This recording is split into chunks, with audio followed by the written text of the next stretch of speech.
জয় শ্রী কাল ভৈরব। আপনার এঁটো খাবার যদি আপনি কোনো মানুষকে খেতে দেন, সেটা যেমন অন্যায়, সেরকমই আপনার ব্যবহৃত জামা কাপড় বা অতিরিক্ত জামা কাপড় আপনি দান হিসাবে দিচ্ছেন, সেটাও কিন্তু আপনার কর্মের জন্যে ভালো না।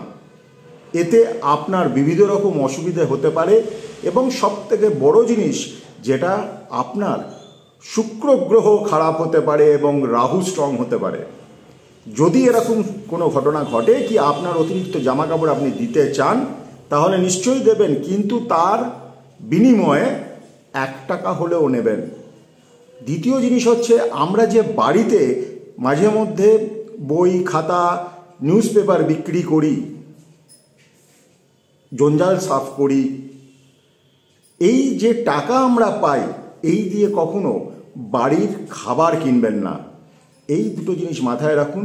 খুব ভালো থাকবেন। জয় শ্রী কাল।